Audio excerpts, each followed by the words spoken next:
It really is wonderful to have this opportunity to, on behalf of public television, to help lift up the voices of women and girls and bring the courageous stories behind a growing worldwide human rights movement to a U.S. audience.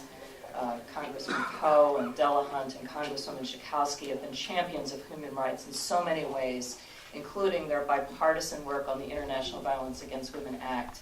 And I join them today in hoping that events like this will broaden perspectives and drive critical conversations around the pressing need to end trafficking of women and girls, rape as a weapon of war, and many other atrocities.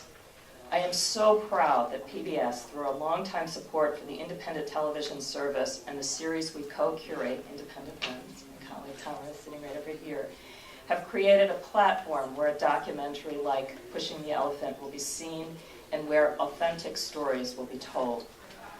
When civil war came to her village in the Democratic Republic of Congo, Rose Mapendo managed to escape with 9 of her 10 children, and the family eventually resettled in Arizona. It would take more than a decade for this mother, whom you'll meet in just a few moments, and her daughter to reunite. Rose's story, as told in Pushing the Elephant, is one of forgiveness, hope, and the joy of family life, but is also one about the unseen fallout of genocidal violence. Pushing the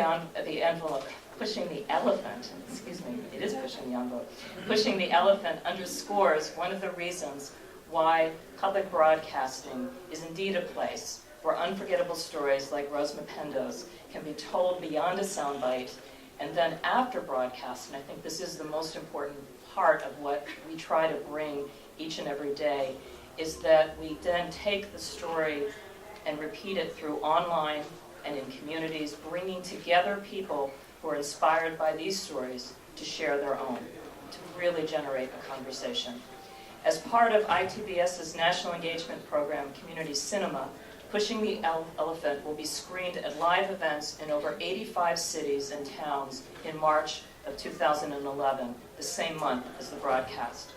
ITVS will also support further outreach activities around this film as part of a new 3-year Women's Empowerment Media and Engagement Initiative that will launch this fall.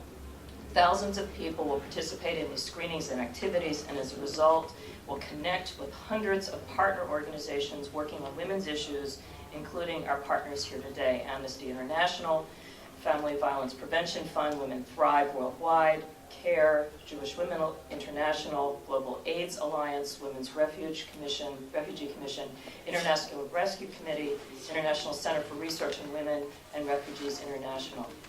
And when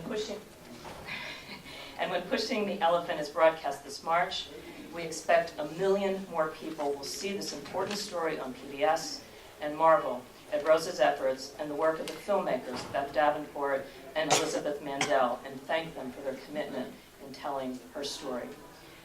I'm proud to present a clip from Pushing the Elephant, which will be followed by remarks from Rose, who I'll introduce after the clip. Please roll the tape.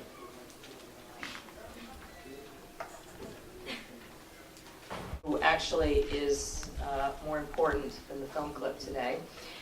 Rose is a global activist for peace and reconciliation in her country, her native country. Her work in educating a global audience about the effects of war on women and children has been honored by the White House, and in 2009, Rose was named Humanitarian of the Year by the United Nations High Commissioner for Refugees.